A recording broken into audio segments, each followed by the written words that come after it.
السلام علیکم معزز ناظرین، امید کرتی ہوں کہ آپ سب صحت، ایمان اور تقوی کی بہترین حالتوں میں ہوں گے۔ اللہ رب العزت آپ کی طرف آنے والے ہر شر کو خیر میں بدل دے، آمین۔ ناظرین، آج میں آپ کے سامنے جو واقعہ بیان کروں گی وہ آپ نے پہلے بھی کئی بار سنا ہوگا، پر انشاءاللہ آج میں یہ واقعہ قرآن کی آیات اور ان کی تفسیر سے بیان کروں گی، جو کہ ہمارے علم میں اضافے کا باعث ہوگا انشاءاللہ۔ بسم اللہ الرحمن الرحیم۔ سورہ بقرہ آیت نمبر 34۔ اللہ تبارک و تعالیٰ فرماتے ہیں، وَإِذْ قُلْنَا لِلْمَلَائِكَةِ اسْجُدُوا لِآدَمَ فَسَجَدُوا إِلَّا إِبْلِيسَ أَبَىٰ وَاسْتَكْبَرَ وَكَانَ مِنَ الْكَافِرِينَ۔ اور جب ہم نے حکم دیا فرشتوں کو کہ سجدہ کرو آدم کو، تو سب سجدے میں گر پڑے مگر شیطان، اس نے نہ مانا، تکبر کیا اور تھا وہ کافروں میں کا۔ جب حضرت آدم علیہ السلام کا خلیفہ ہونا طے ہو چکا تو فرشتوں کو اور ان کے ساتھ جنات کو حکم ہوا کہ حضرت آدم علیہ السلام کی طرف سجدہ کریں اور ان کو قبلہ سجود بنائیں، جیسا سلاطین یعنی بادشاہ لوگ اپنے ولی عہد کو مقرر کرتے ہیں، پھر اس کو سب کے سامنے پیش کرتے ہیں تاکہ کسی کو نافرمانی کی گنجائش باقی نہ رہے۔ اسی طرح اللہ تعالیٰ نے جنات کو اور فرشتوں کو حکم دیا کہ حضرت آدم علیہ السلام کو سجدہ کریں۔ ناظرین، ایک بات کا خلاصہ کر دوں کہ یہ سجدہ جو حضرت آدم علیہ السلام کی طرف کرنے کا حکم تھا، یہ سجدہ تعظیمی تھا، جیسا یوسف علیہ السلام کے واقعے میں آتا ہے کہ جب آپ اپنے بھائیوں کو معاف کر چکے تو انہوں نے آپ کو سجدہ کیا، اور یہ سجدہ تعظیم یعنی عزت افزائی کے لیے تھا۔ اسی طرح یہ سجدہ جو حضرت آدم علیہ السلام کی طرف کرنے کا حکم تھا، یہ سجدہ بھی تعظیمی تھا، اور پہلے انبیاء کی شریعت میں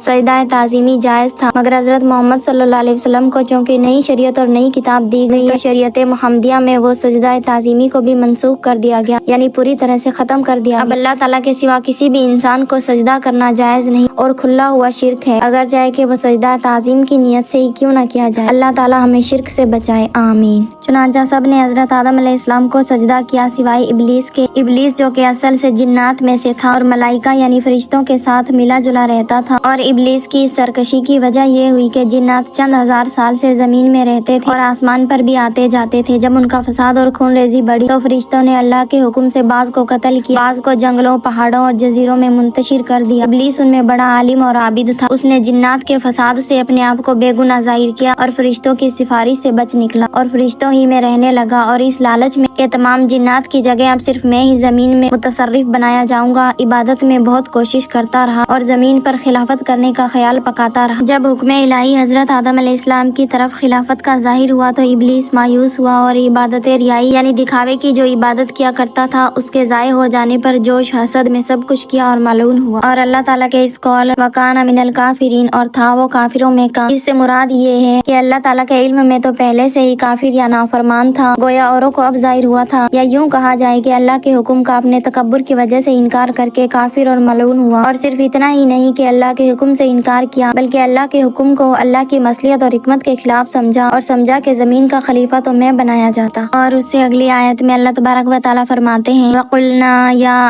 آدَمُ اسْكُنْ أَنْتَ وَزَوْجُكَ الْجَنَّةَ وَكُلَا مِنْهَا رَغَدًا حَيْثُ شِئْتُمَا وَلَا تَقْرَبَا هَٰذِهِ الشَّجَرَةَ فَتَكُونَا مِنَ الظَّالِمِينَ۔ اور ہم نے کہا کہ اے آدم، رہا کر تو اور تیری عورت جنت میں اور کھاؤ اس میں سے جو چاہو، جہاں کہیں سے چاہو، اور پاس مت جانا اس درخت کے، پھر تم ہو جاؤ گے ظالم۔ یعنی اللہ تبارک و تعالیٰ نے حضرت آدم علیہ السلام کو اور اماں حوا کو جنت میں رہنے کا حکم دیا اور فرمایا کہ جو چاہو کھاؤ پیو، مگر اس درخت کے قریب نہ جانا، اگر تم اس درخت کے قریب گئے تو تم خود پر ظلم کرنے والے ہو جاؤ گے۔ اور اللہ تبارک و تعالیٰ نے حضرت آدم علیہ السلام کو اور اماں حوا کو جس درخت کے کھانے سے منع فرمایا تھا، اس درخت کے بارے میں مشہور یہ ہے کہ وہ گیہوں کا درخت تھا، اور بعض نے انگور، انجیر یا ترنجی کا درخت مراد لیا ہے، واللہ اعلم۔ اور اس سے اگلی آیت میں اللہ تبارک و تعالیٰ فرماتے ہیں، فَأَزَلَّهُمَا الشَّيْطَانُ عَنْهَا فَأَخْرَجَهُمَا مِمَّا كَانَا فِيهِ وَقُلْنَا اهْبِطُوا بَعْضُكُمْ لِبَعْضٍ عَدُوٌّ وَلَكُمْ فِي الْأَرْضِ مُسْتَقَرٌّ وَمَتَاعٌ إِلَىٰ حِينٍ۔ پھر ہلا دیا ان کو شیطان نے اس جگہ سے، پھر نکالا ان کو اس عزت اور راحت سے جس میں وہ تھے، اور ہم نے کہا کہ تم سب اترو، تم ایک دوسرے کے دشمن ہوں گے اور تمہارے واسطے زمین میں ٹھکانا ہے اور نفع اٹھانا ہے ایک وقت تک۔ کہتے ہیں کہ حضرت آدم علیہ السلام اور اماں حوا بہشت میں رہنے لگے اور شیطان کو اس کی عزت کی جگہ سے نکال دیا گیا۔ شیطان کو اور زیادہ حسد بڑھا، آخر کار مور اور سانپ سے مل کر بہشت میں گیا اور بی بی حوا کو طرح طرح سے ایسا بہکایا اور پھسلایا کہ انہوں نے وہ درخت کھا لیا اور حضرت آدم علیہ السلام کو بھی کھلایا۔ اور اللہ تعالیٰ نے جو اس درخت کے قریب جانے سے منع فرمایا تھا، ابلیس نے اپنی طرف سے اس کی یہ توجیہ کر دی کہ اس درخت کو کھا کر تم فرشتوں کی طرح ہمیشہ ہمیشہ